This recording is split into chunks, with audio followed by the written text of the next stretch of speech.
Hey there! I wanted to give a quick update to my Springfield TRP, the Tactical Response Pistol, or the Totally Rad Pistol as I prefer to call it, as I haven't really talked about this gun very much since I got it back in March. This gun has been an ongoing project that's requiring some time to source certain components, but it's really been a fun project so far. So to catch you up to speed on this pistol, I bought it used on the secondhand market.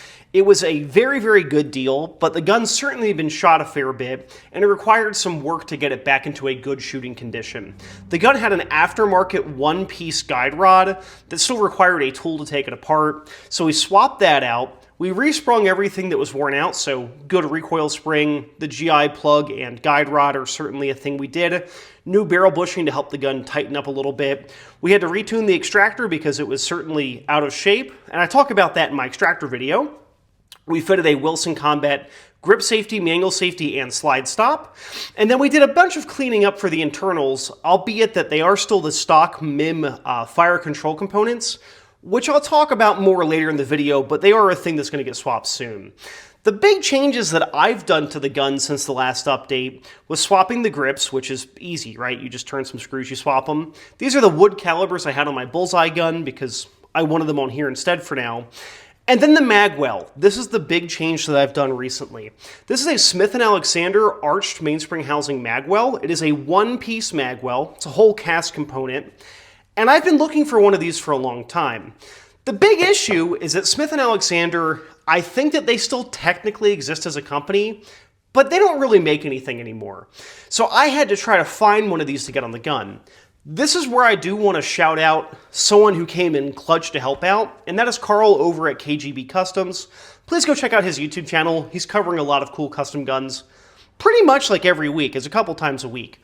He managed to find one of these when I mentioned to him that I was looking for one, and it needed some work to get it on the gun, but here it is on the gun. So for the work I did to get it on here, what did that entail? Well, one of the things with this being a solid piece of metal is that it was actually bowed out at the bottom. You can still kind of see it here. There's a little bit of a gap there, which will be covered up once I get grips that actually fill in that gap there. But I actually had to throw this into my vise and bend it to get it to be a proper fit to the frame. The other thing, and forewarn you, this is a little bit ugly because I still have to do the finishing stoning work for it and then refinishing it, but I had to blend the frame to the magwell itself. It's nice and smooth now. Getting magazines in here is a very, very slick process. But the issue with the TRP is that Springfield ships these with a two-piece flat mainspring housing magwell. The bottom forks of the magwell fit totally flush to the gun because they make the magwell for that gun. That means that Springfield did not do any sort of beveling on the frame at all, so I had to start from a totally virgin frame to do this.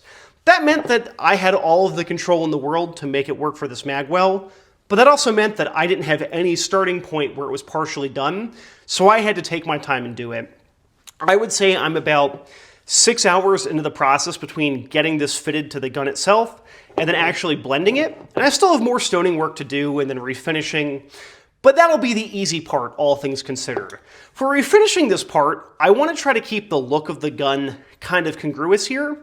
This gun was painted before they were doing Cerakote, and honestly, this gun's kind of like before Duracoat was popular too.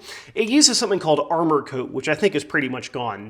However, what we've found to work pretty well that looks pretty similar to this is getting black epoxy appliance paint, stuff you'd use for like a freezer you'd have outside. That'll give it a nice clean look for this. We'll probably also touch up some of the points that need it, like the grip safety where we had to do a lot of work on it, but I think that'll make it look good. The other thing that I've recently done is get a new Ed Brown sear spring and tune it for the gun.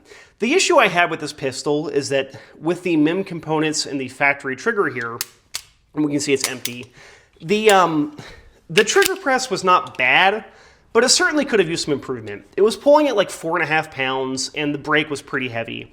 Now I have it closer to 4, and it's nice, but I kind of prefer a heavier take-up and a lighter brake, and I really can't do that with this gun because of the sear and disconnector and the hammer in this gun.